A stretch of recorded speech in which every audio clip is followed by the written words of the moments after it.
School District School Committee meeting. It's Thursday, May 22nd at 6:30 p.m. And I'm Scott Hartley, the superintendent, and I will be calling our meeting to order. This is sort of the unique time where the superintendent calls the meeting to order while the school committee goes through a process of reorganization. Before we do that, I'd like to welcome our two new school committee members. So we have Ryan, blanking here. Ryan Edwards. I'm like, Ryan and Ryan. But we have Ryan Edwards from Harwich, and we have Stephen Duvall rejoining us from Chatham. So congratulations on your success at the polls and your landslide victory, Stephen, with the write-in. Thank you. So first, I would like to welcome nominations for chair of the Monomoy Regional School District School Committee. We alternate each year chairs from Chatham and Harwich. So this year we would be nominating a chair from Harwich. I'd like to nominate Meredith Henderson for chair. We have a second? I'll second. All in favor? Aye. Well, first, I guess, are there any other nominations? Don't want to presume. I'm practicing wait time. We educators have learned this. Hearing none, all in favor? Aye. All opposed? It's unanimous. Congratulations, Meredith. Thank you. I will pass this to you. Okay, so now that we have a chair, I am looking for nominations for vice chair. I would like to nominate Brad. Do I have a second? Second. Any discussion? Any other nominations? All in favor?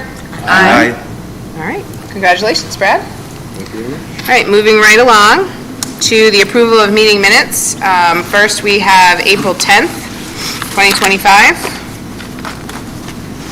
Do I have a motion? So moved. Second? Any discussion? All in favor? Aye. Opposed? Abstain? Abstain. Abstain.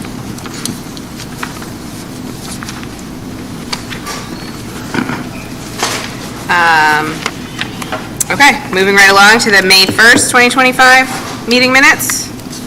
So moved. Second? Second. Any discussion? All in favor? Aye. Opposed? Abstain? Abstain. All right. Next, we have our MRHS student representative. There you are. I'm always there. I knew you were here. I am. I'm always here. Okay. Hello, I'm back. This is, I believe, my second to last one. I think I have one scheduled in June, which I don't know how useful I'll be. I'm a senior, but still, I'll be here. But I'm really happy to be back. I had to skip the April one, unfortunately, due to the mayhem of the kind of prom area that we were in. It was like April 10th, the day before. But I'm happy to be back, and a lot has happened. But I want to try to make it quick because Senior Arts Night is going on. If you haven't already checked it out, it's great. I'm really excited that it's happening tonight as well. I'll be here for the art show and the performances. So yeah, let's get right into it. So, sorry. So when I was last year, we were kind of preparing for the wellness fair, which happened on April 3rd. That was a great success, as it usually is. Of course, I was going around manning like 3 different tables, but we had the Hope Squad featured there especially. But that day is always just dedicated to, trying to promote wellness within the school. All the grades have their set times to come down, and it's always an extremely fun day. And then the day right after, the Harlem Wizards came back to town, as they do every year. I did not attend this year, but I know that's an absolutely fantastic community event. I'm sure they raked in a lot of money and a lot of people to come, and I just know it's a fantastic fundraiser to keep on doing. Really excited to see that. And then on April 8th, Sanskrit, they took a field trip to Bourne High School to do workshops kind of with other like creative writers around the Cape. So I'm trying to remember how many schools. It was at least like half a dozen schools all came together at Bourne High School. And there were these workshops. We met up with like 2 local Boston authors, and there was also an open mic and a poetry slam. I got the joy of participating in both, but it was a really great field trip, really happy that we had that. Then moving on to April 10th, there was the Pops concert, which I think this year the theme was British Invasion, so kind of, more classical, like from the 70s type of stuff with like the Beatles and things like that. It was really great night. I think as all the concerts are, really exciting.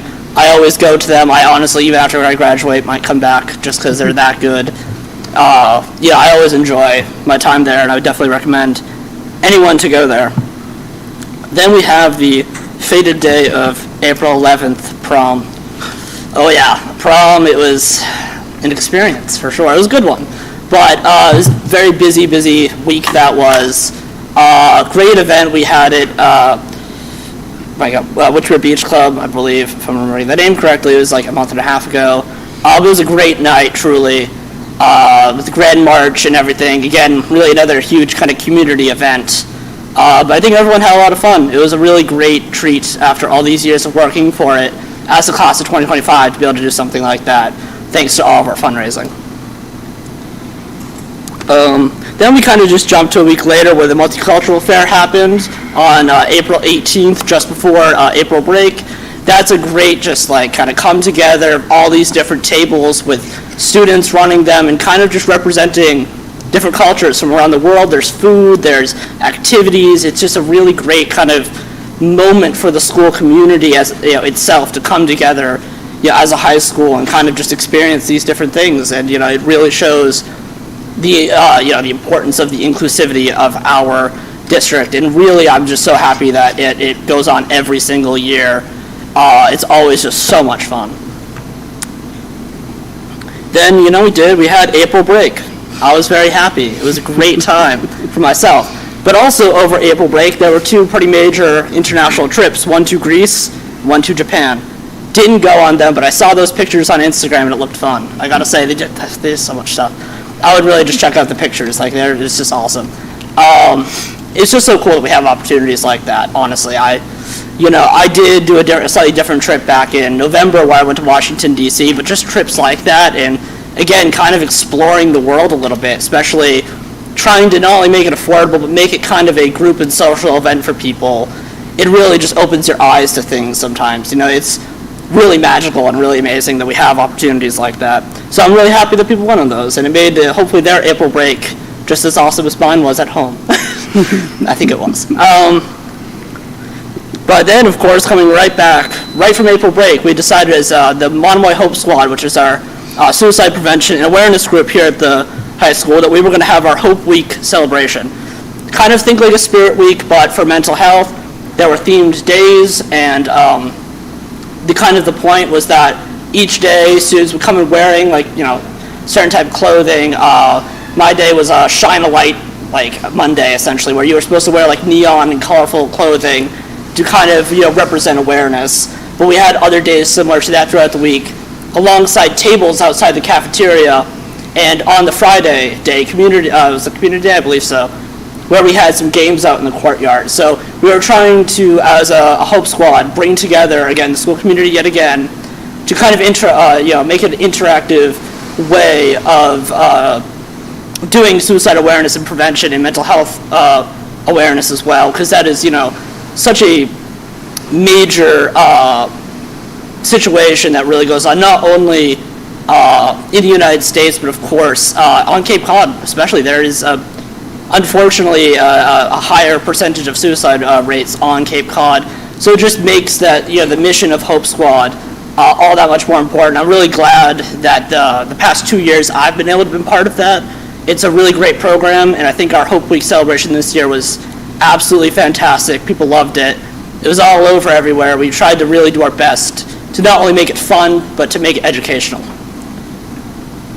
And then to kind of coincide with that, the reason we did it right after break was because May is Mental Health Awareness Month, which, leads into exactly what I was just saying. But, I think we really tried to kind of bring it all together and make this celebration of things, but also make something that taught people. So that was great.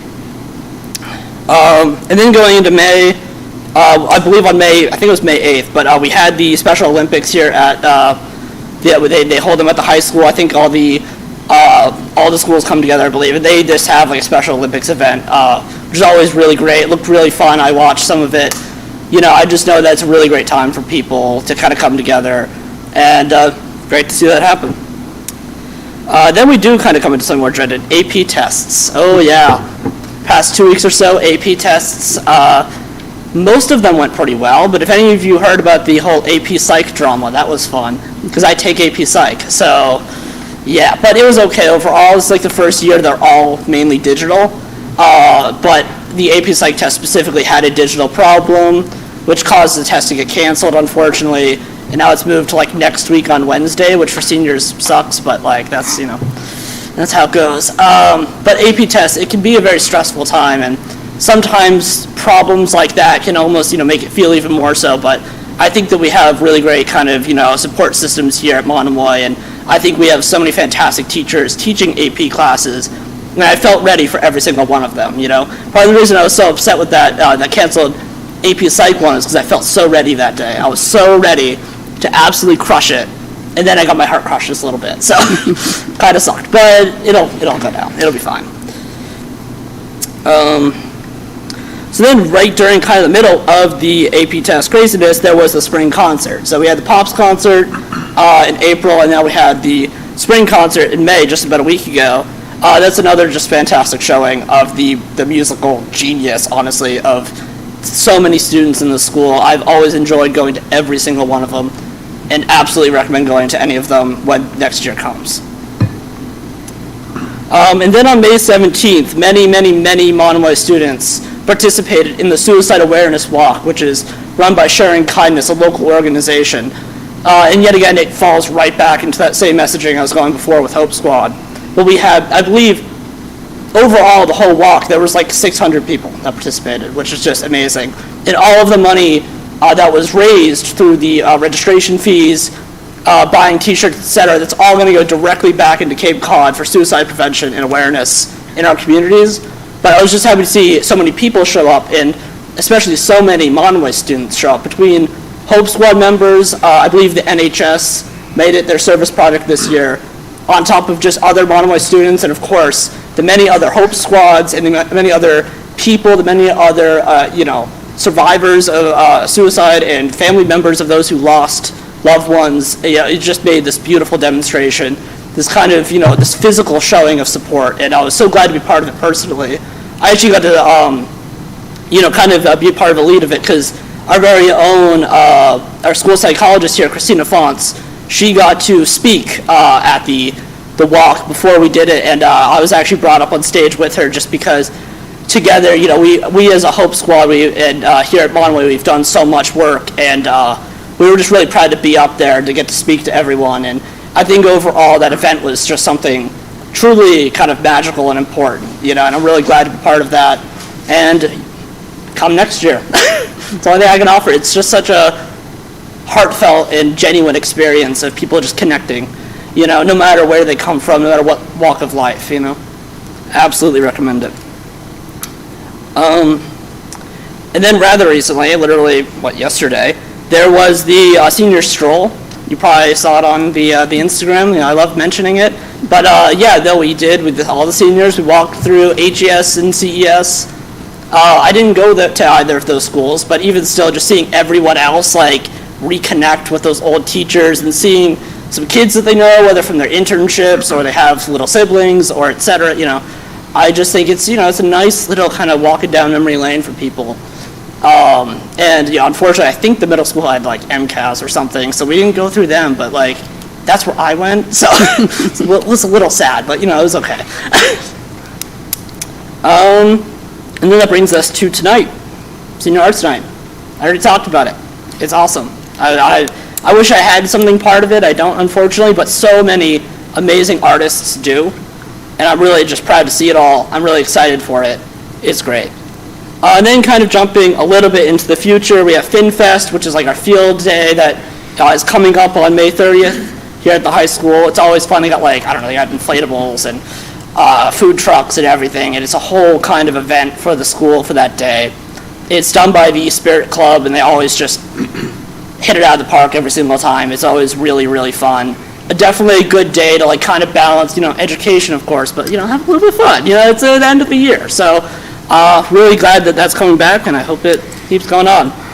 And then really to wrap things up, graduation's June 7th. That's where I'm saying goodbye. Except I'll probably be back here in June because I have that scheduled meeting for this. And then the real last day of school, as far as I'm aware for everyone else, is like June 18th or something. So that's cool.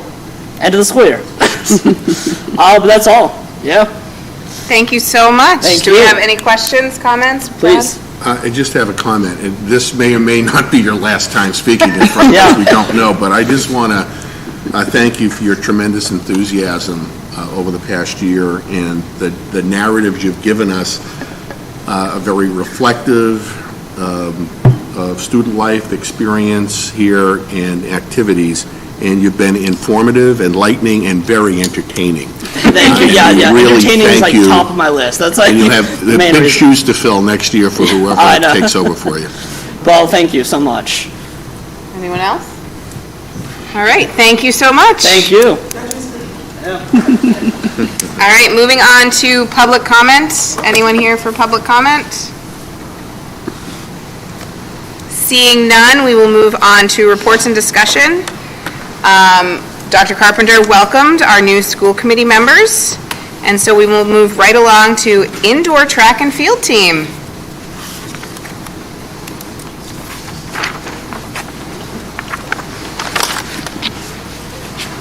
Good evening. Thank Evening. you for having me. I'm Karen Gilmet, your athletic director, and I appreciate the opportunity to speak to you about adding indoor track and field next winter. I have a few athletes and our spring coach, who Adam City, who started this club this past winter, and so if you have any questions, he's here to help me answer your questions if I don't know. But some of the pros of adding indoor track and field, right now the winter season is our smallest season as far as the number of sports that we currently offer. So right now in the winter, at the high school, we offer boys and girls basketball, boys and girls ice hockey, and cheerleading. And so adding track would help us to have some more inclusion in the winter season and get more students involved in athletics in the winter. Our club team this past winter averaged about 32 students. That was up from 10 the previous year. And then I think it was 2 years prior to that, we tried to do a club as well, and we only had like maybe a handful of students that year. So Coach City's done a great job of getting the word out and getting students excited about indoor track. We've received a lot of positive student feedback. I did summarize that in a later slide. Gets more students involved in athletics during the winter, as I said, and especially at a time right now where our high school enrollment is at an all-time high. I think it's important to get more students involved in athletics. Student feedback that basically I summarized like a lot of the same sentiments from a lot of the students who participated this winter in the club program, that it helps keep them in shape, that it helps with their confidence and their strength, they gain some new friends, help benefit their spring season, so a lot of them do spring track. We currently offer cross-country in the fall and track, outdoor track in the spring. They say that it helped their form, helped them get stronger, they feel more prepared for the outdoor season, so a lot of students saying a lot of the similar things on their feedback forms. Budget-wise, as you all know, or maybe some of the new to the school committee don't know, new sports go unfunded the first year, so the district pays for one coach, and then the student athletes will have to fundraise for the rest of the expenses for that first year, and then every subsequent year, what they have to pay for decreases and what the school pays for increases. Uniforms we already have. They can use the outdoor track uniforms, as most schools do. Equipment we already have, They can use all of the same equipment that we use for outdoor. Transportation, they'll have to fundraise for. Our league, so we can join the Cape and Islands League for indoor track. And they run out of Wheaton College. All of the meets are at Wheaton College. And so there's a fee for that. And that's a bulk of the expenses will be that fee. And then any invitationals that they choose to do, they can either use some of their fundraising money for that, or the athletes can pay for those invitationals out of their own pockets. So estimated cost, just in looking generally what it costs us for a bus off Cape meets, the league meets are about once a month, so I think I looked, there's about 8, I think, meets in the winter season. So around $3,000 estimated for busing to and from Wheaton College.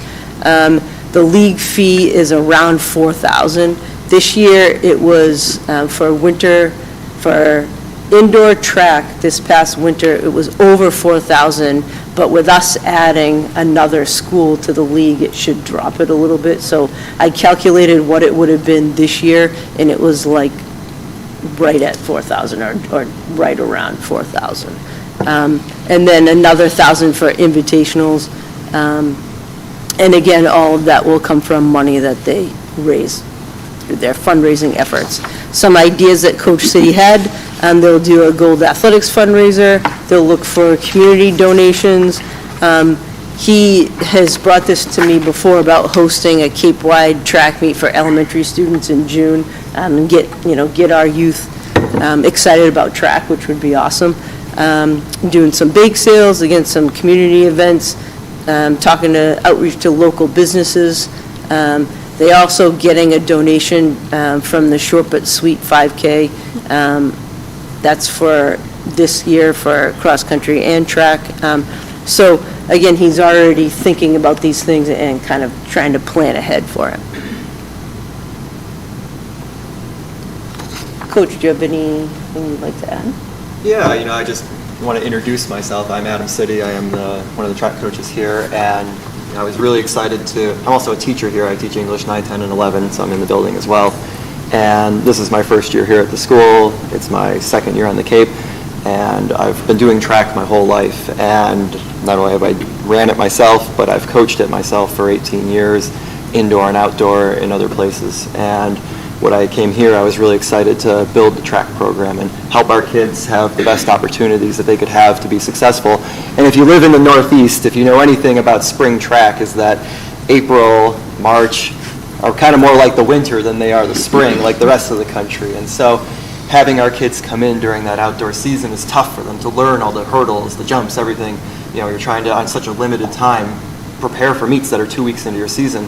And so having that indoor track like all the other schools on the Cape do, certainly gives us that advantage to be competitive, but even more so than just being competitive, it gives us a chance to get kids involved who otherwise maybe wouldn't come out in the spring because they're playing baseball, lacrosse, those other sports. So during the winter, there are those opportunities for those kids to do this sport, grow in it, get faster for their other sports that they do, become more athletic, more involved, and I think more successful down the road. And you can see the difference. For the league meet we just had on Tuesday, our team, who many of them did that club during the winter, for the first time in 15 years, Monomoy's boys finished 3rd, and the girls finished 4th, and previous to that, they had never finished better than 6th in the league.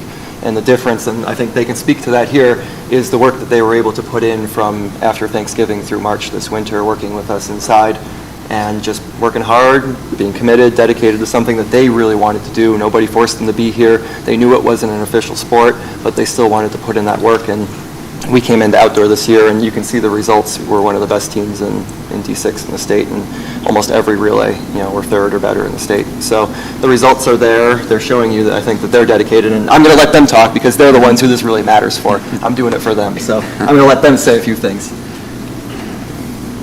Hi, my name is Alexa Ford, and I'm a junior speaking on behalf of the Monomoy track and field team. I've been one of the captains for track and field since my freshman year. Track and field has the ability to shape who we are as individuals while contributing to overall growth. Track and field is a positive environment that has filled individuals with a sense of belonging. It has instilled confidence within all who have participated, while also proving to them that they are capable of more than they originally think that they are. Having an indoor track team will benefit all individuals who sign up by not only keeping them in better shape for whatever spring sport they choose to play, but also keeping them in the best shape that they feel like they've ever been in. We are currently lacking variety when it comes to the winter sports that are offered at our school, which has left many kids just going home after school instead of playing a sport. Our track team has grown in size this year by a significant amount, and we are currently at a disadvantage when it comes to the other teams in our Cape and Islands League. They have indoor track programs that ensure that they are prepared when outdoor season starts, while Monomoy has always had to start building from fresh every spring without the foundation of indoor track, supporting them. The track team and I have developed a deep love for the sport, and it would make us really happy if we could have an established indoor track team this next winter. I don't have a speech prepared, but I would gladly go to talk. I'm Sean Needham. I'm a junior. This is my second year doing track. I joined when City started coaching first. I think indoor track really helped me this year. Coming from a hurdler, it takes time, at least 3 years to gain, and having that extra 3 months from indoor track to gain it really helped me. As you can see, I can PR it already. I really just think we should do it because I talked to some of my classmates. They would do it if it was an actual sport because they want to get, more of that Triple Crown involved. And a lot of that's pretty much it, yeah. I'm Quinn Muldoon. I'm a sophomore. I'm also a captain. The winter track program, although it wasn't an official sport and we weren't practicing every day, which I don't think was mentioned, but I think it made everybody significantly better.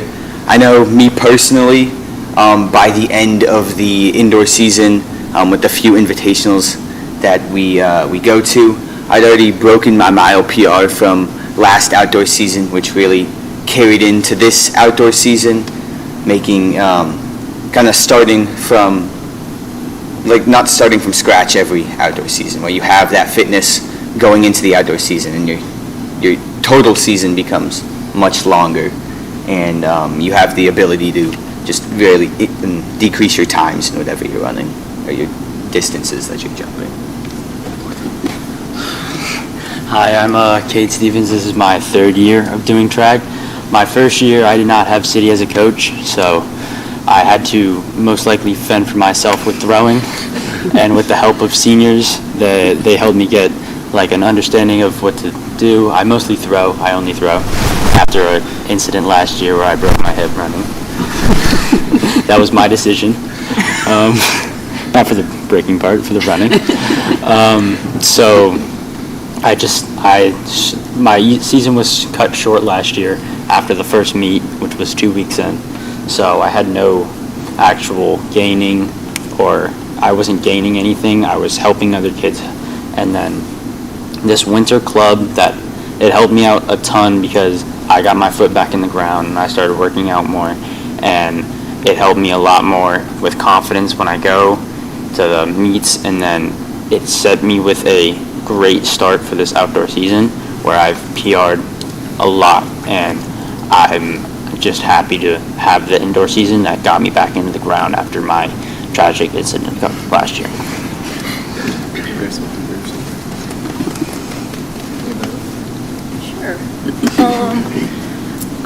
This is my first year doing track. I'm a soccer player, never done track before, and this winter I decided I would try indoor track just to stay in shape for my spring club season.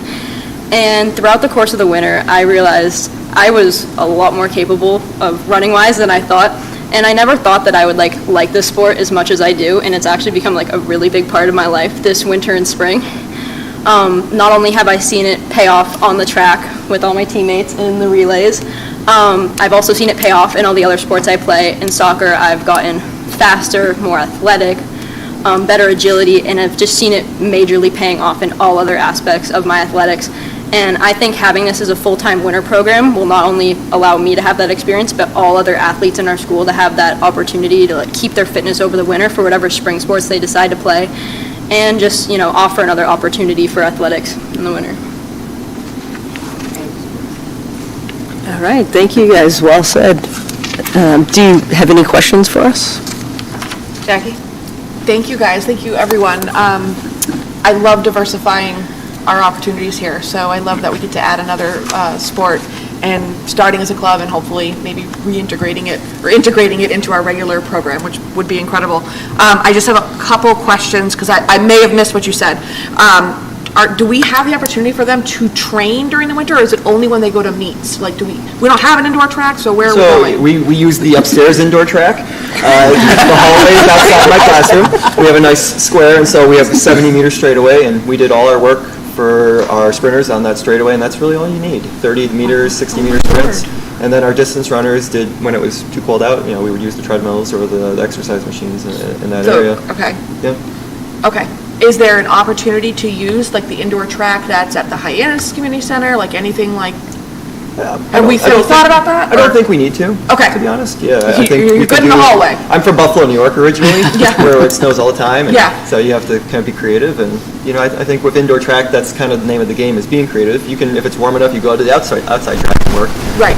If it's cold, We we're have inside. mild winter, so that's good. Yeah. My second question is, Karen, and I may have misunderstood, but did you say that we have an opportunity to partner with another school for this? No. What did I thought you said something about another school. Like, I know how we do the co-ops with the hockey and stuff. Yeah, no, we No, actually okay. don't need to co-op. Okay. With I mean, we these have plenty, numbers, but- we would be good Okay. to go on our own. And then my final question is just housekeeping with the numbers. So we're looking at, after the attrition, about 8,000 or so with increase Yep. to maintain the program. Correct. As a. Plus the coaching staff. Okay, all right, thank you. Yep. And to kind of piggyback on what he said about training-wise, most, I would say 99% of schools with indoor track train in the hallways of their schools or outside on Can you their see my outdoor face? track.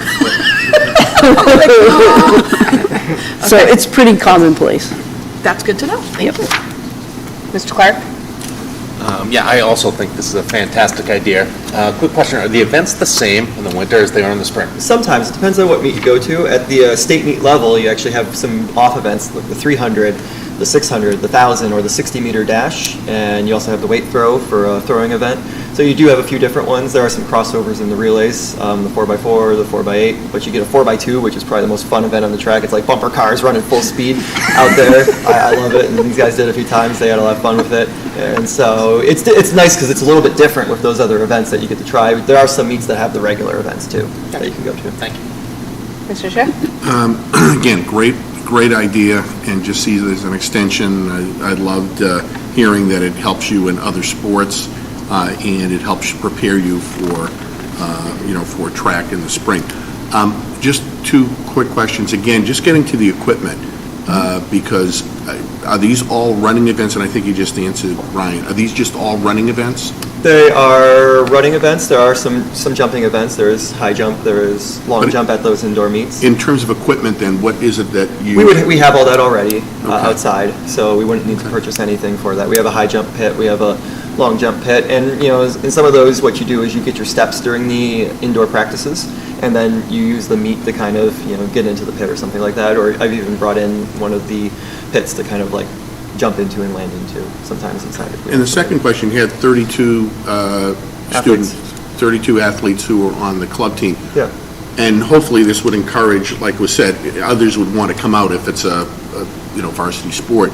How many athletes are on some of these other teams you'd be competing against? Is 32 the norm, or is it significantly higher? I'd have to look up that to get the exact number, but I would presume that it's somewhere between 30 and 50 for those other programs. Okay, so you'd certainly have enough to be able to to compete in the indoor definitely. arena. Yeah, and if you look at our group, we're taking 22 people to the outdoor state meet next week, and we couldn't do that this winter because we weren't an official program. So a lot of these kids would have that opportunity to get to that state meet and do really well. Okay, I think it's terrific. Thanks, Gray. I just want to say, number one, what a great idea. I think this is fantastic. And my original question was going to be about where you guys were going to practice. And so the hallways, that blows my mind a little bit. But I just think it's great. I think you guys should keep up the good work, make us proud, do your thing. This is exciting. Thank you.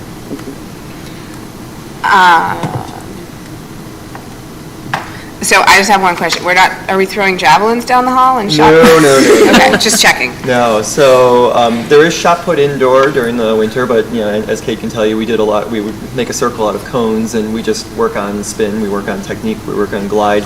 And what we actually did during the winter is we focused on strength training. So he spent a lot of time working in the weight room, using sort of like a periodized system of training, throughout that time period, doing some max lifting, things like that, because the highest correlation with throwing a shot put is actually how much you can bench. So we can work the technique without the shot, and then we can build the strength that when we get to outdoor, we don't have as much time for the weight room just because we're out there throwing. We're actually getting more practice with that during the outdoor season. Awesome. So do you need our approval? I do. Okay. And it can wait until our next meeting? It can. Okay. Yep. And then if we approve, then this will be a varsity sport next winter? That is correct. Okay. Awesome. Because I vaguely remember, didn't volleyball have to go JV and then varsity? It depends on the sport. Yes. Okay. The difference with track, and that's actually a good question, is there really is no JV programming. Okay. And so this year, as their club level, they competed in some invitationals as like varsity athletes, even though it wasn't technically a varsity sport. They Okay. could compete in the invitationals, but there's no JV level for track. Okay. But we did have done, like I said, I think it was 4 years ago, 5 years ago, we tried to start it as a club. Then 2 years ago, his first year coaching, he had a small group that started as a club. So to me, I feel like this past year was really like our JV season. Okay. Awesome. Well, if we don't have any other questions, thank you so much for coming. Good luck. And good luck for your spring season, and we'll bring this back next meeting to vote. Okay. Thank you so much. We appreciate the time. Thank you. Have a good night. All right, moving right along to breaching barriers and the Y Achievers presentation. Is that you? Oh.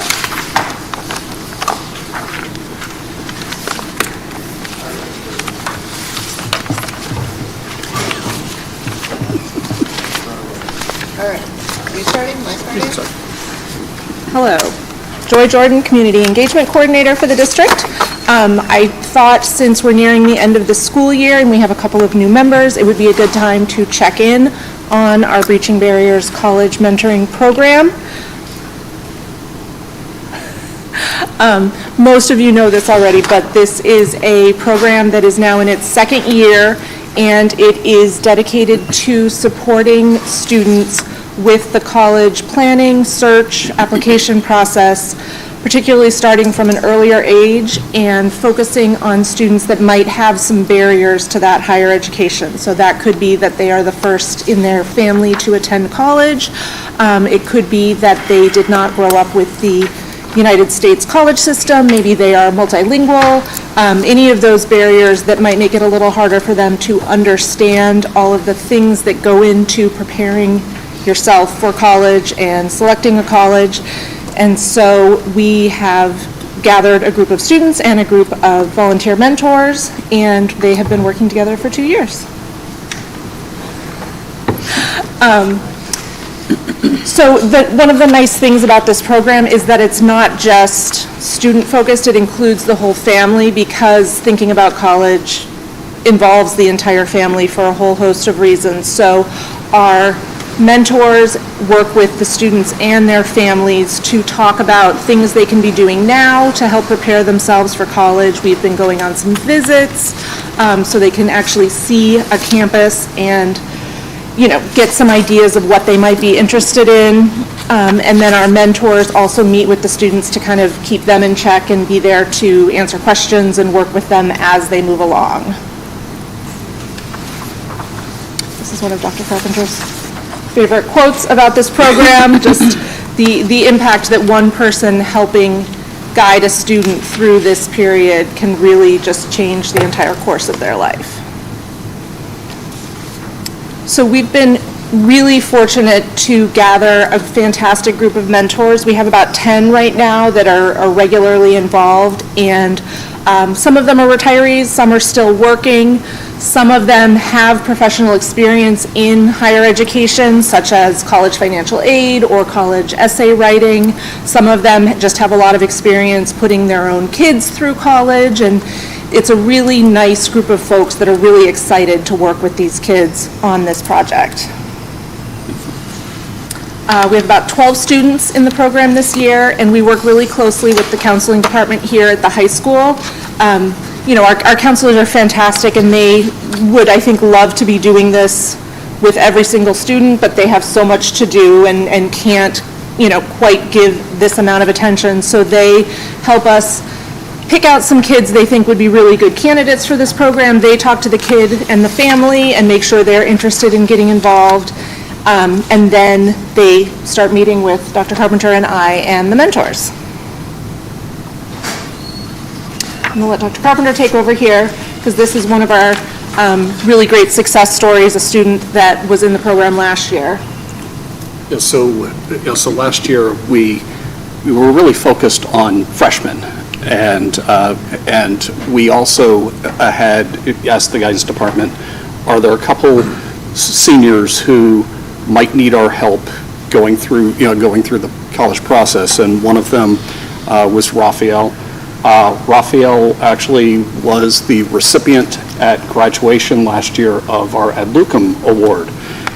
And he had worked with one of our mentors, and everything was lined up, and he was going to be heading off to UMass Dartmouth.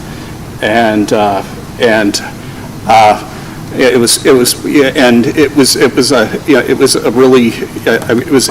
was a good success in that I actually had met with Raphael and his father and was talking to him about a strategy even at UMass Dartmouth, how to even make UMass Dartmouth even more affordable than what the financial aid package was. 2 days after I met with Raphael and his father, I may have had a little slip and fall, and I was down for the count for a little while, as you all know. But made it back for graduation. Was glad to hand Raphael his diploma, and it became, I think for me, it became this big. From this, it was. I think that was actually the start of the story with Raphael. Was handing Raphael the diploma, and it was quite the eye opener for me about some of the needs our students have and our families have.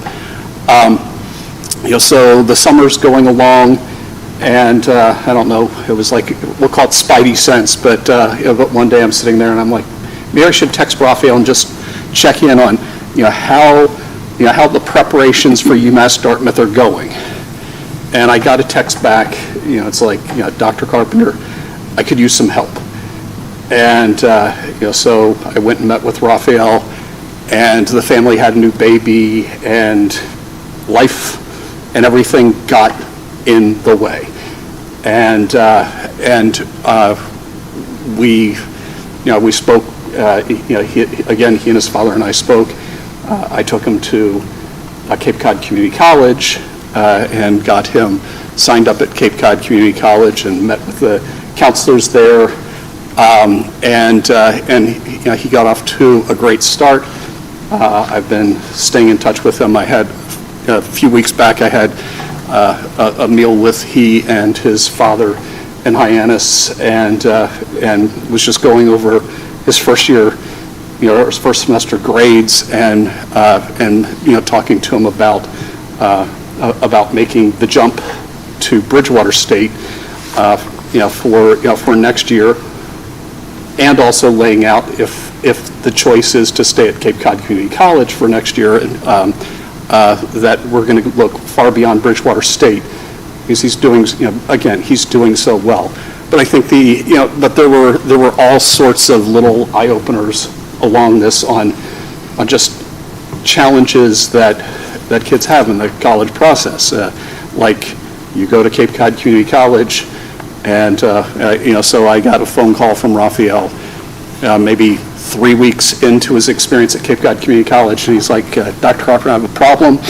free college apparently is like $3,000. And because it's great, it's wonderful, Cape Cod Community College is free, for our students. If you resident of Massachusetts and you've been here, you get the tuition's free, the books are free, it's free college for those who don't have a bachelor's degree, and it's a great affordable start. Free, but $3,000, and I'm like, well, can you send me a picture of the bill? And I'm like, okay, that's the health insurance fee, because all college students have to carry health insurance, and unless you fill out a waiver that your family has health insurance, you get the bill for the health insurance. So then it was going through the process of helping with those, but it was a little bit of an eye-opener in terms of some of the supports that some of our students and some of their families might be beyond.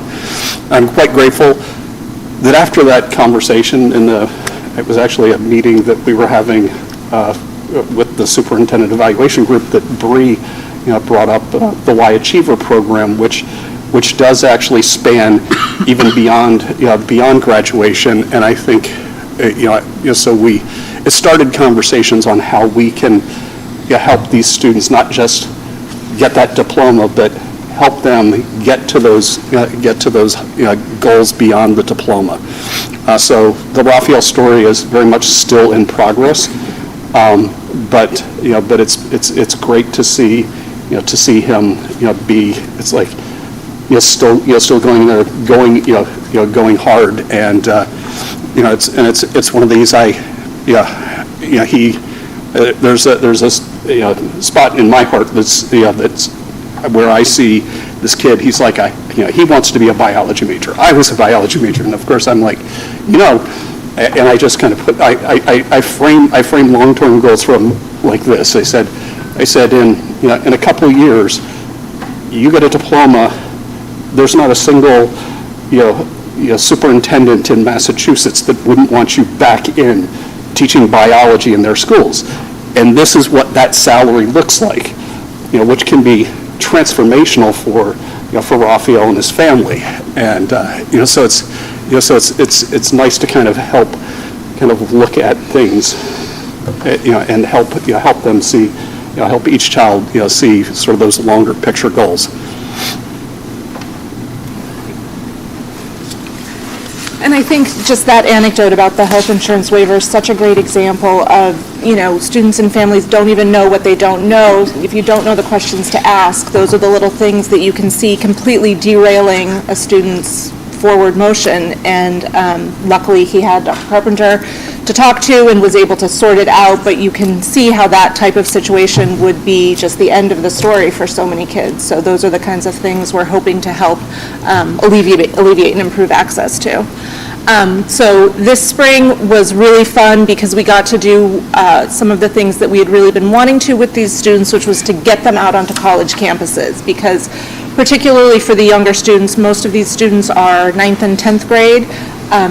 Seeing a college campus really shifts their thinking in a lot of ways and gives them something to work towards, and helps them understand that working hard in school starting in 9th and 10th grade will make some of these opportunities available to them and make those choices. I'm afraid I'm going to get rained on. So we were able to schedule a few different things this spring, which were really fun. So the first one, I unfortunately didn't get to go on, so Dr. Carpenter was on his own with this one, but there was a full day in Providence. Do you want to go over it? Sure. We went to Johnson, Wales in the morning.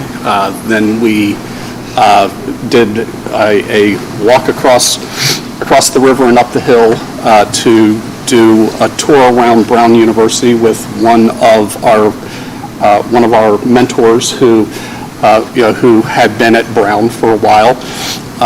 We went down the hill, back down the hill to the Rhode Island School of Design for lunch, only to find that lunch was still brunch, and apparently the kids were not quite interested in tofu scramble. So we decided to bail on the Met Dining Hall at URI and found a place to have lunch closer to Providence College, where the students were indoctrinated in Providence College. There's a wonderful picture of how calm Providence College can be. And then for those who saw the video, we got to apparently walk through the St. Patrick's Day celebrations at Providence College. And I think all but one of the students that were with us definitely now want to be a friar. And after our tour at Providence College, we did a self-guided tour of URI and went around there. But it was interesting for the students to kind of see. The Johnson & Wales tour was sort of one of the first tours on a Saturday morning, and it was like crickets on campus. And then, like as later in the day, more and more students emerging from their dorms. But it was a great trip. It was a great trip. And at each one of the schools, it's talking to the student guides about what does it take to get in. How are they making it affordable? And I think for the students to kind of hear that, it's also really. I think what was nice about that day and what was nice about the other days that we went is also what you don't see in the picture. I mean, we intentionally took pictures of the kids that went with us or students that went with us, but many of them actually came with a parent. Like their parents were really excited about seeing these colleges. And we warmed up the Johnson & Wales tour group for Jackie's family to show up on the next tour that day. So we're leaving as she's showing up with her family. So we were also able to take a group of students to one of the big college fairs up in Boston, and that was a really nice opportunity because it gave them access to schools from all over the United States, and even some international colleges were there. So they were able to sit down and talk with representatives from schools that are not easy to travel to and visit at this point in their search process. And you can see they all have bags. They were all collecting a lot of information that they could take home and review later. And I think they really got a lot out of just the scale of information that they could get at that visit. And then we did a day in Boston. Okay. We did a day in Boston. It was cold and rainy, but we made it work. And we did just like the Providence Day, we did a mix of self-guided tours and information sessions and tours. It's, I think, a nice way to break them up. The info sessions obviously take a lot of time and you get a lot of information, but you can only squeeze so many into one day. So it's nice to kind of balance them out and do some of each. A lot of walking, a great opportunity for the kids to see lots of different types of schools, a big state school, a more private school, it's really nice for them to see all of that. And I think they loved getting into the dorm. That's the bottom right picture. They spent a lot of time poking around the model dorm room. And then, since that finished sort of those couple of months of lots of activities, we stopped at Dr. Carpenter's suggestion in Chinatown, and everybody had dim sum. There was a kids table, and then not pictured the grown-ups table that the rest of us were relegated to, Dr. Carpenter and I and some of the parents. And it was just one of the things that I really appreciate about this program is not just the opportunities we're giving the kids to learn and see places, but the relationships we see them developing with each other and knowing that over the next 3 to 4 years, they can support each other in this process too. I also appreciate it during dim sum. I never knew how to eat the chicken feet at dim sum, and I was taught by the... One of the parents there was an expert and said, "What are you scared of?" and showed him exactly what to do. And so Dr. Carpenter had mentioned the Y Achievers program, and we've had a handful of really good meetings with them, and we're excited to be launching Y Achievers here at the high school starting in the fall. We will be their first Lower Cape school that they're working with. They have a I think, 9 or 10-year-old program at Barnstable High. They just started at Mashpee this spring, and then we'll be the third on the Cape to do this program. And it's, as he mentioned, it's a really great program because it not only helps them with college planning, it stays with them through their entire college career, so helps with some of those bumps in the road that he mentioned. And it also does a lot of career planning work with them, interviewing, learning about different jobs, all of that. So we're super excited to bring them on board. The students and the mentors and their families are all really excited about it, and I think we'll be able to just kind of dovetail it into the work we're doing really nicely. And we'll be having a kickoff meeting here at the high school on, during the Jossam Hour on June 10th, where our students will and the people from the Y Achiever program will be out there. We'll have a table and we'll start recruiting more students for next year to go and grow the program. Okay. Any questions, discussion? Mr. Schiff? Thank you, Madam Chair. So this was the second year that you've had this? So I'm just wondering now, after 2 years, what have you learned and how do you improve? Never, always improve, never perfected. How do you improve this going forward over this next year? So I know one of the things that will be very valuable is the structure that Y Achievers provides, because I think that having some additional structure, having a curriculum kind of built in will definitely help. I know there were certain points where the mentors were very enthusiastic, wanted to do more, but weren't quite sure of what to do, and wanted a little more kind of formalized guidance, and being able to work with the Y Achievers, I think, will improve that part of the program and really give everybody a little more to do that is clear to them, I think. I also think, and we'll have to see how the program evolves here, but I think in Barnstable, I think the Y Achievers program really happens at the Hyannis Community Center, and it's sort of like a related to the school activity, but separate outside of the school. And I think the Jossam block that we have gives us the potential to have like recruit a staff member to be that facilitator on the school side, to kind of use some school resources to actually help bolster and support that Y Achiever program, so that it does have a tighter school outside of school partner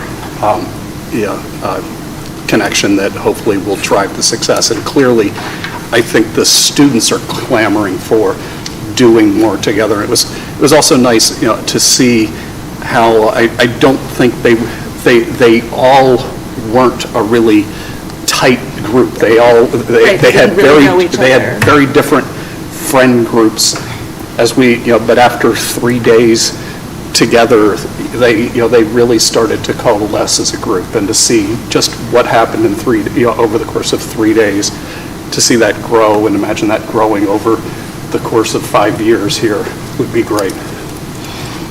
Thank you. Ms. Everett-Long? Thank you, Madam Chair. A couple comments. Dr. Carpenter, this was one of your goals for this year, the year prior, and did it start 3 years ago when you started working on this?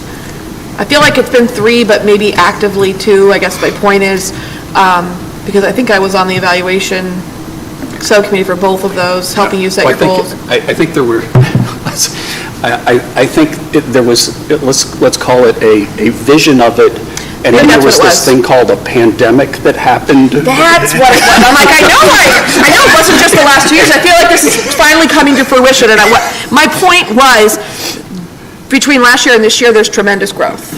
And I think that being able to partner with the Y is such a great component. I love continuing to have our school engaged as a district itself. I think that's really important. I love your comment on trying to have it coordinated with Jossam Hour. This same group you're going to follow till they graduate, and then next year you're going to start a new group, so there'll actually be eventually 4, 5 groups going at one time? So it's really just one group, and kids kind of keep getting added all the time and just sort of jump in midstream. And some of the kids, in fact, that went on the tours had really only gone to maybe one meeting before that. So it's really just a continuous process as, guidance identifies kids that could benefit and kids decide they want to be a part of it. And, the goal, I think, is to, particularly with the college visits, mix them up a little bit every year. So even if kids have been a part of the program, they'll be seeing a different set of schools, we'll go to a different geographic area. So it's really going to be flexible enough that it can be the same kind of group of kids working together, multi-age, obviously, some needing different things as they get closer to the actual application phase. So right now, this main group that you just started with, they were identified by the counselors. Their age group, or their So they're grade 9th level? and 10th. They're 9th and 10th So graders. some of the sophomores have been in since last year, Since meeting last with their year. mentors, but some of the Okay. sophomores just joined this year. So do you envision, I guess, moving forward, and I don't know if the Y does this, so like the freshmen do something different than maybe the sophomores, and the sophomores do something a little different than the juniors, as they're getting closer and closer to that graduation, their experiences need to be a little bit different, a little, their path gets a little bit Yep. tighter. Yeah, that'll focus more on the actual application. So we're gonna keep feeding the program, I guess, is, okay. Yep, but we're talking about these things all through the process, so they have a really good understanding, because that does benefit the younger kids as well, to understand what it's like to approach the application process or the financial aid process. Or what classes you should be taking right now. Or what classes you should be taking. Okay, all right, great, thank you, and congratulations. And the Y will be hiring someone to help support the expansion this direction on the case. Yeah, we'll have a dedicated staff person. Excellent. Mr. Schiff?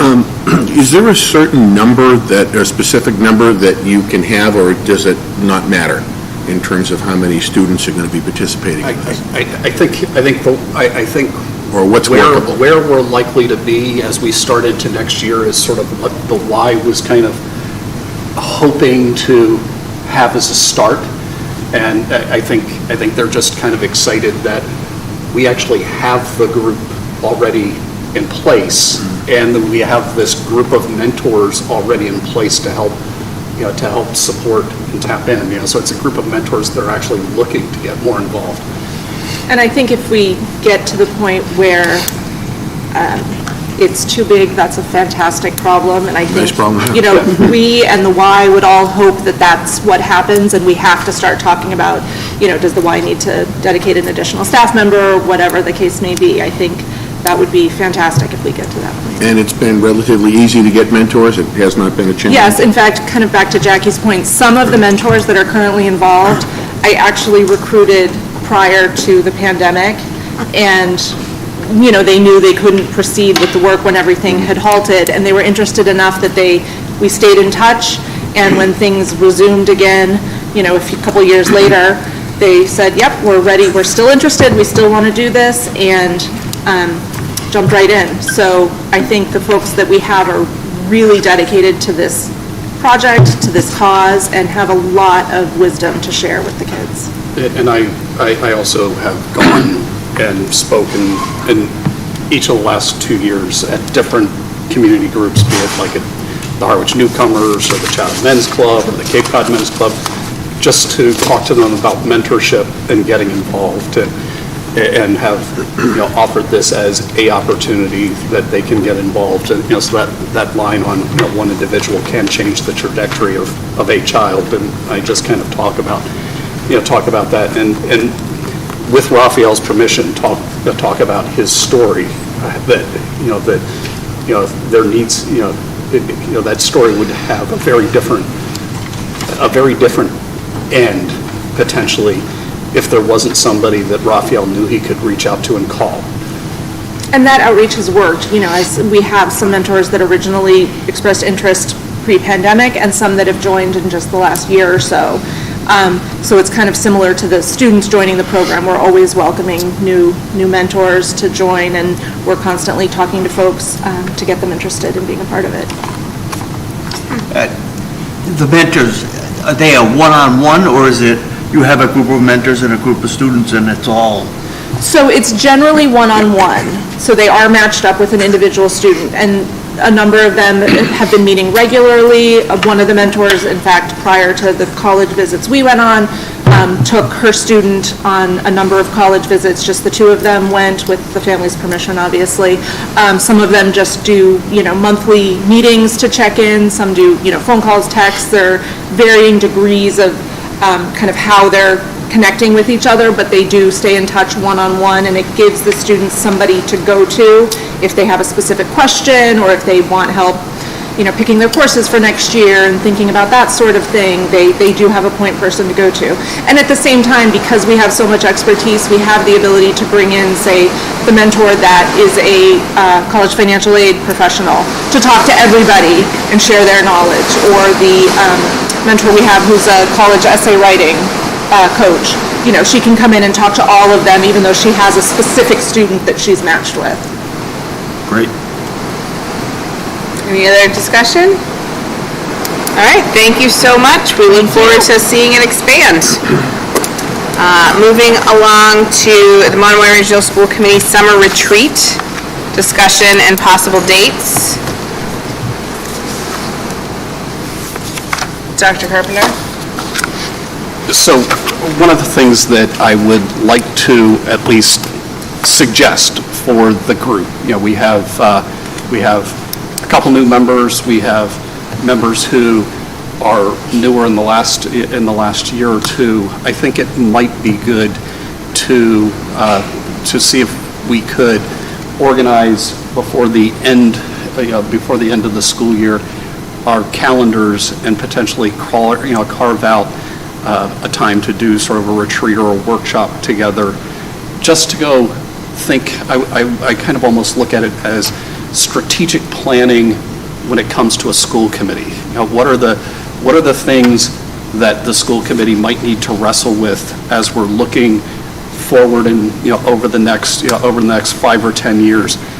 I very deliberately, when I was doing budget presentations this year, one of the slides in the presentations that you had here and that we had at the select boards was a slide that talks about the elementary schools and the enrollment and some of the special populations, like our EL numbers at the elementary schools when we first came together as a district, and where we are 12 years later. And I was comparing the elementary schools then and the elementary schools now, and I had in the corner of that slide a picture of a canary in a coal mine, because really the elementary schools, where the elementary schools are today, is where the district will be 10 years from now. And because those children will be up here at the high school in what for some may feel like a blink of an eye. And things have changed so much in the last decade and are on track to change further. So I think it would behoove us to at least understand where the trends are going. And what does that mean for us as a district? What does that mean for us when it comes to budgeting? What does it mean when it comes to other challenges? Related to that, another topic that I think we could look at and really start to understand better is we have a regional agreement. It's been a big subject of conversation amongst the towns. There, as some may have heard, that there was a meeting between Chatham and Harwich Select Board, or at least members of the Select Boards, about the regional agreement. At the end of the day, the regional agreement is between the two towns. But I think it's incumbent upon this committee to at least understand its own regional agreement and understand the factors behind that regional agreement that do, like, what are the variables in there? And some of the little things like understanding foundation enrollment and what foundation enrollment means, how it's changing.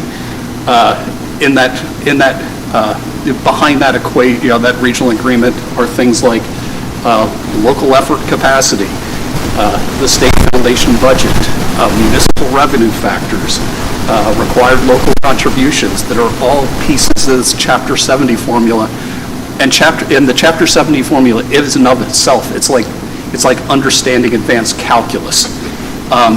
And I think it would behoove us as a school committee and even a central office administrative team to sort of understand the agreement, what impacts the agreement, and how these trends that are playing out may change things, because how things change also may change some of the tensions that we've been hearing about between the two towns. Other things that I think are really important for the school committee to understand is the capital needs. We know that the middle school project for the windows and siding is moving forward. This coming year, we'll have a roof project that we're going to be bringing before the taxpayers for the middle school roof. But Chatham Elementary School is done, was done right after the high school, and has the same sort of siding, the same sort of windows, same sort of roof.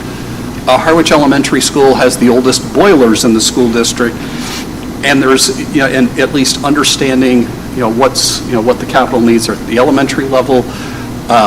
We've been talking about, that in the not too distant future, turf fields have only a lifespan of so long before the little blades of fake grass don't pop up anymore.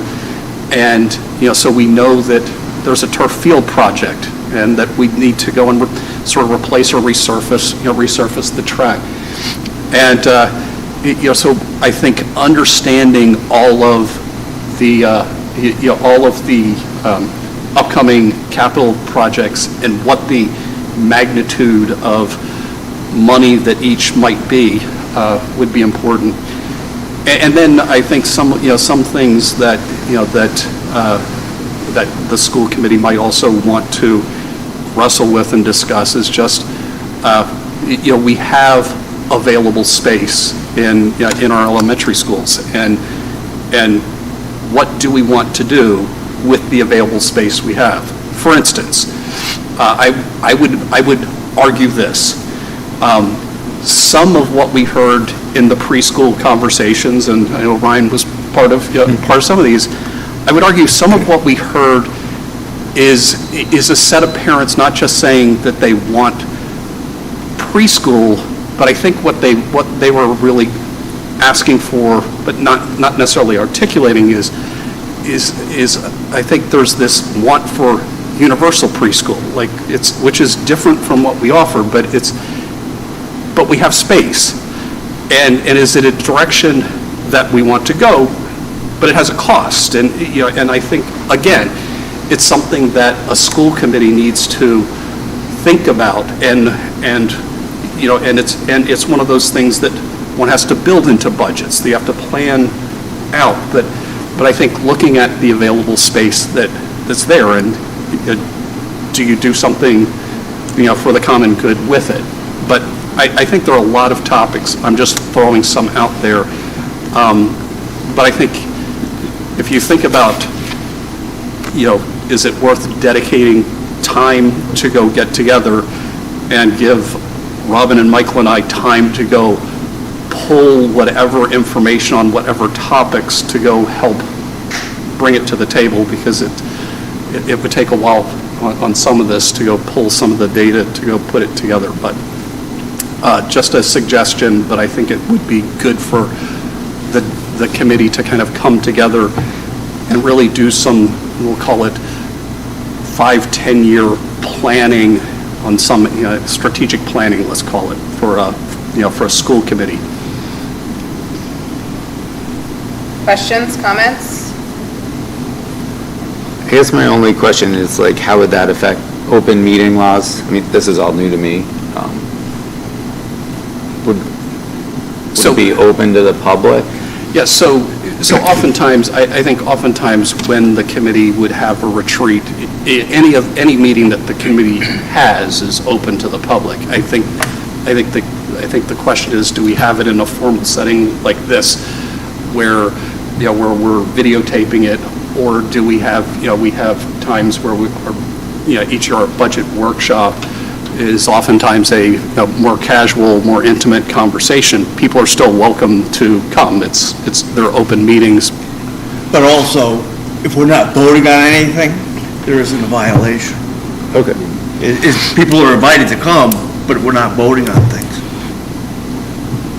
And, Doctor, how long a time period are you thinking? Is this something that is a day, or is this kind of like our workshop where we, like the budget workshop? I don't think, I want to be sensitive to everyone's time. I think depending on how many topics one wants to put on an agenda, it could be longer, but I don't think it necessarily needs to be much longer than a budget workshop. So it's budget workshop at an evening? Yeah. Or like our summer workshops that we have, so, sometimes we'll bring people in to discuss certain things, so Dr. Carpenter and the team is just suggesting that, our work for our summer workshop would be to really kind of dig into understanding the ins and outs of the district that we're supporting. And I also think that it could help guide goals that the committee, Right. thinks about for this year or thinks about as sort of longer-term goals. And maybe to have it, usually we have it in August or right before the school starts next year. So maybe to have it a little bit sooner in the summer so that we can use the information that we gain to build our goals for our year. I think that would make more sense doing it if we did it in July to be able to do that. Otherwise, if we did it in August, then we're probably already have to have the goals done, and then we're ready to start the fall. I think my only comment is, having done the summer workshops before, there's a lot on that list. Oh, I know.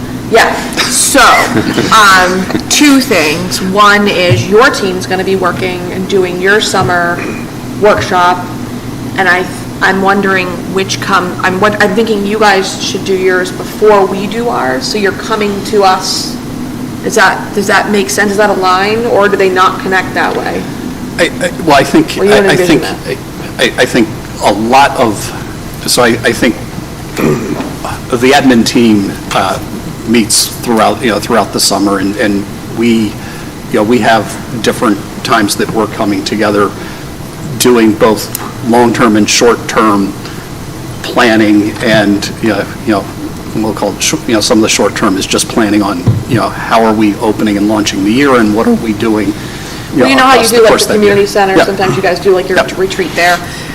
I guess my question is, there seems to be a lot on the list. I think it's gonna have to, I think we do our goals in end of August or in September, so it needs to align with that, and I'm wondering if this actually has to be a two-part. I'm wondering if we need to have it, and I hate to say this, but I'm wondering if we have to have one in July, where it's the introduction of what we're talking about with some more structure, and then we come back and reconvene in August with maybe we need updates from you, maybe we need more information, and come back in August to kind of move forward, and then we move into our goals next, which would kind of align. And I think this was just kind of a discussion about like what different things that we could be talking about, or what different information that the admin team could bring to us, but I think we can think about it and kind of come back to them as to, what are our priorities. Dr. Millen's lurking, so. Robin Millen, Assistant Superintendent. So for the admin retreats, we've already set our dates for July and August. And the priority, and we're just started developing the goals and the outcomes that we want for that retreat, but they all revolve around the strategic plan. So I think what Dr. Carpenter is suggesting is under your purview, some of the decisions moving forward, like early literacy, early childhood programming and things like that, is in our strategic plan through 2028, and those things have an impact on what you will be doing. So I think nothing we're doing is new. We certainly can provide the information on whatever priority topics you decide that you want information on as you were doing the long-term, like forecasting and planning as well. But we have meetings set throughout the summer with 2 dedicated days all day for the administrative team. So we can meet with you whenever you need to. But I do think, Jackie, I think if we had something, and we can put whatever whatever different school committee members want on information to gather for a list of topics.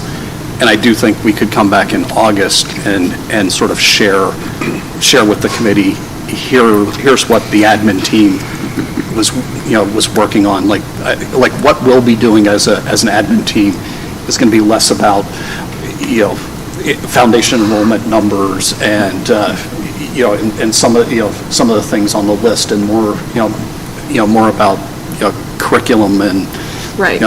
And I don't, sorry, Madam Chair. It's okay. I don't necessarily need 2 workshops. I was just trying to think like how it would be structured, because it seems like there's a lot on the list, but maybe as a committee, we really need to cull it down. I mean, honestly, if the first words out of my mouth would be like, we need to talk about the regional agreement because we know it's coming. I know it's not us. All we do is vote to open it, and I know it's on the select boards, but it talks to where are we going, where are our numbers going, what do our dynamics look like, what do our classroom sizes look like, what does our enrollment look like, and what do we need to do to staff it and to educate the kids and keep everything consistent in that side, so that we're prepared for the other side of it, which would be the regional agreement and how that's going to impact it. So maybe that's what we could do as a school committee, is focus on, thinking of the students and the district and the academics and how that can be negatively and positively impacted with a change in the regional agreement. Make sense? It does make sense. I think we have to understand the regional agreement as it sits first before we talk about changes, because we don't know the changes, because like you said, it's not up to us, but. It's not, yeah, and I'm not saying to open the regional, because we don't, all we do is vote, it's the select board that does that. I'm saying that as a school committee, we need to be prepared with what we need to do for the students and for the number of classroom sizes and everything, so that when they come to us about the changes in the regional agreement, right, we have evidentiary support for what we may push back on, and what is in the best interest of the district. Right. We're not doing the regional agreement. All we do is say, well, this is what we need to stand behind. This is our strategic plan. This is our curriculum. These are our academics. These are our students. This is what the district needs. It's not about what Harwich needs and what Chatham needs. It's about what their students need. So, as a school committee, I think that's our charge, and I think that's a big item.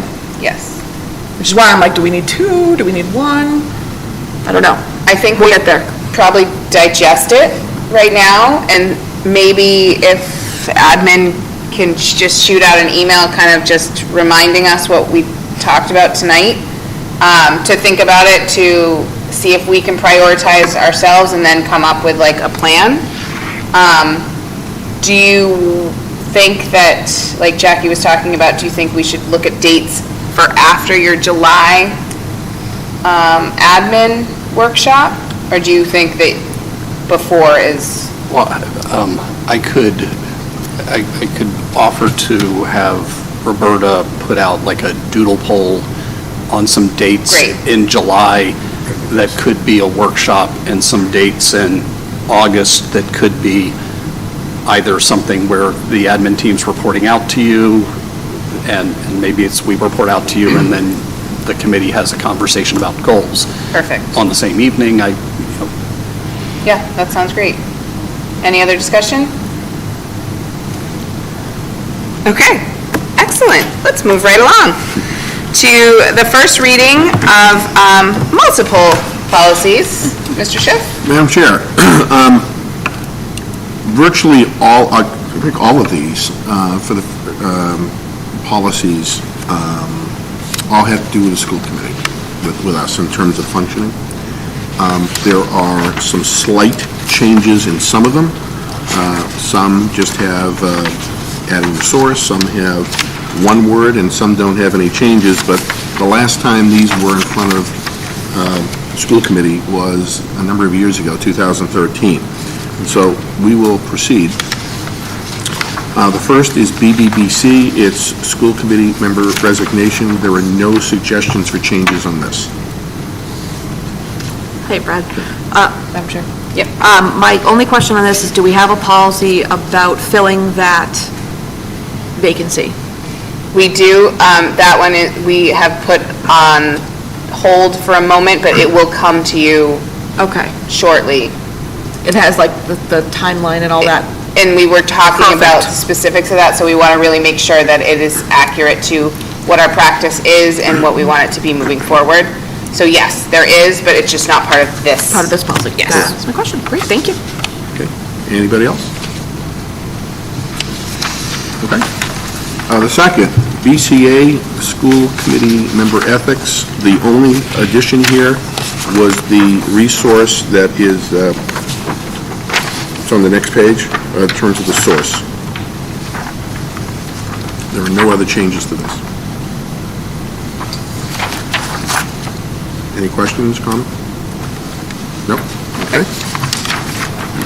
Next is BCB, Committee Member Conflicts of Interest. And you can see some of the changes that are all in red, particularly the importance of being able to, within 30 days of becoming a board member, to provide acknowledgement of the conflict of interest law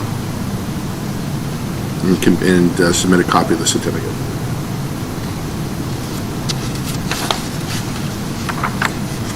Questions? Any questions? Nope. Okay. Next is BDD, and this is the School Committee Superintendent Relationship, and it's just changing one word, which is, instead of asking, is seeking guidance, because we would always seek guidance, not ask guidance. It's at the very top, there's just a typo with the Monomoy. If we are there updating sure that, is. if we want to correct that. Thank you. Any other questions, comments? Okay. BDE, which is subcommittees of the school committee, and the only change here was adding the source. Any questions, comments? Nope. Let's proceed. BDG, this is for regarding school attorney. There were no suggestions to this of any changes.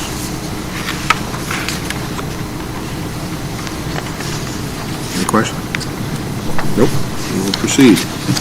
BEC, this is to do with executive sessions, and the only addition here is the source on this back page.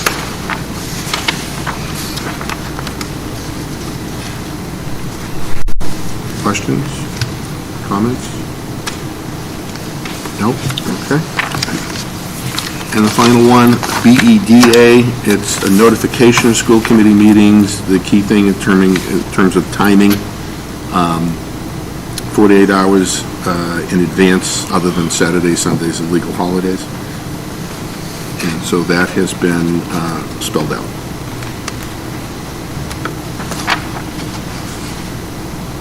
Any comments? All right, so those are all okay to come back for a second read next time? Excellent. There are other policies that are in our packet we'll talk about in our subcommittee report out. So now we will move on to convocation and graduation.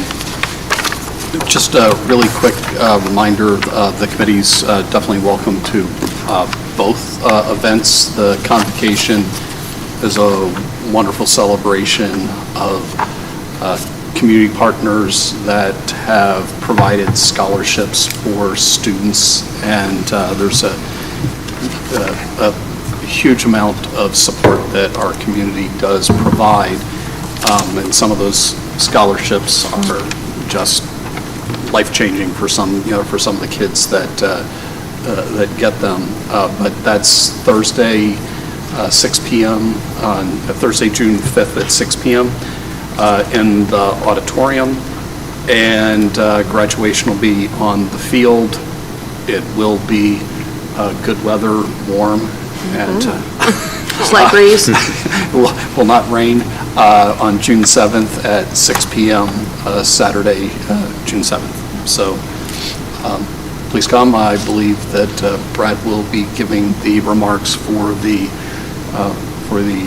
school committee, and I'm still trying to figure out what the theme of my commencement remarks will be. I have too many ideas running through my head. And I'm running out of time now. I've suddenly realized once I hit Memorial Day, I start to go into this panic. It's like, oh no, time to really start writing. All right, moving on to the middle school building committee report. We didn't have a meeting since the last one. But we didn't report out after our last meeting. I think, and Dr. Carpenter, you can add, but I feel like at our last meeting, we kind of just talked about really talking to the public and getting the word out there about, what this project was, why we needed it so desperately for the staff and the students in the building, and just making sure that both communities understood why this needed to happen. And we do have a meeting planned for June 5th, I believe is our next meeting. Anything else? Yeah, and just, we'd like to thank the voters at Yes. town meeting and the voters in Harwich at the poll for approving the project. So tomorrow, Michael and I will have our Friday virtual meet with with our project manager and with the architects. So this is like the full green light to, like we had them in a holding pattern, where we didn't want the architects developing plans for, like finalizing plans for a project that wasn't moving forward. So it's, green lighting them to get the plans, fully developed so we can quickly have it go out to bid. We've actually front-loaded it and at least, sort of been posting that this project will be ready to, solicit bidders, and because we need to get, it posted and, plans put together, posted, and have people bid on being the contractor for the project, because that has to happen soon to then have things that have long lead times like windows ordered and manufactured and hopefully in place here and ready to go by the spring. As soon as the snow thaws, ideally we're having the project move forward. At which point in time we'll probably have to get Abby off of the ledge when we have to. It's Jackie lived through the original renovations and expansion of the building back in the day. Here to talk about it. So we will be essentially shutting down sort of wings or areas of the building while they're worked on, and displacing classrooms, and then as soon as they're done those sections, we will be repopulating those areas and the project moving along so that everybody's the work areas are sort of sealed up and everybody's sort of safe that way. But you can imagine it'll be a phased project while you're in the building, but all of those details will work through with the contractor, but also have to put in the bid specifications that this is how you'll have to approach the project. So it's kind of like having contractors come into your house and do a job while you're living in your house. Excellent, thank you. Moving on to the policy subcommittee report.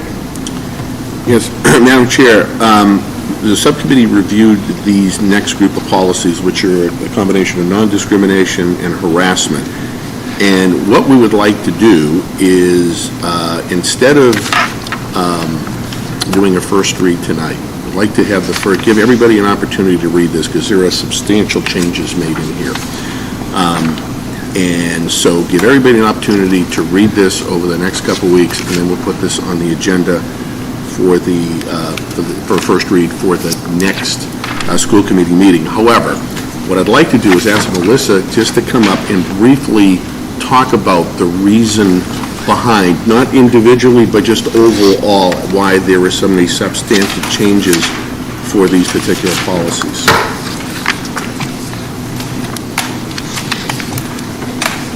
Good evening, Melissa McGuire, Director of Student Services. I'll make it brief, but I want to give you a historical kind of context for these laws that we need to have policies for.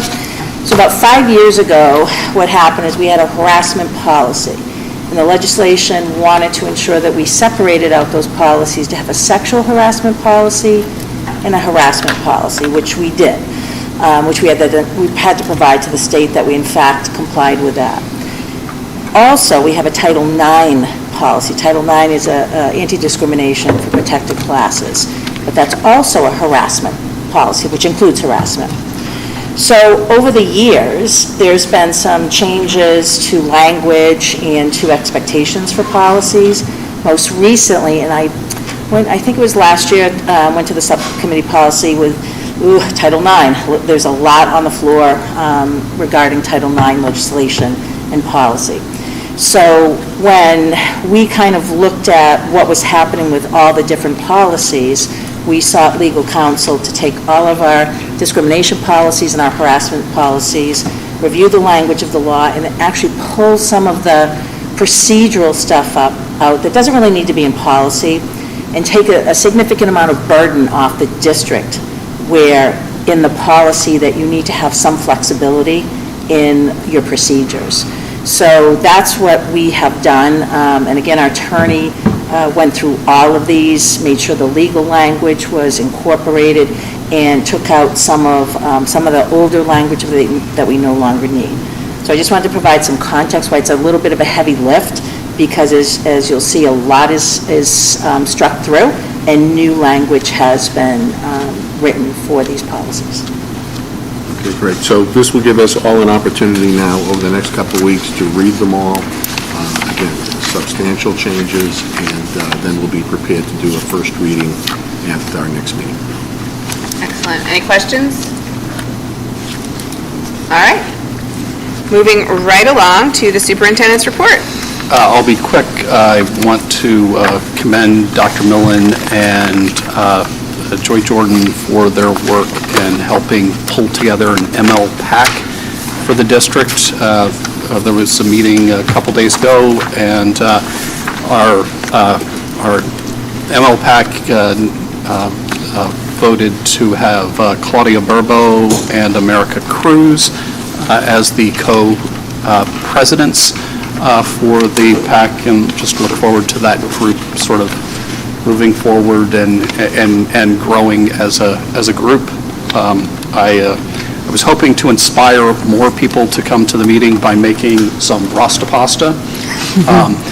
Apparently, I overestimated how many people would arrive at the meeting, but apparently a lot of the staff at the high school enjoyed the leftover Rasta pasta. All right, thank you. We have an action item of our second readings. Madam Chair, I'm going to bundle these all together. Make a motion that AD, ADC, BA, BB, BBA, BBAA, and BBB are approved. Make a motion to approve all these as presented and as reviewed during the first reading at our previous school committee meeting. Do I have a second? Second. Any discussion? All in favor? Aye. Opposed? Abstained?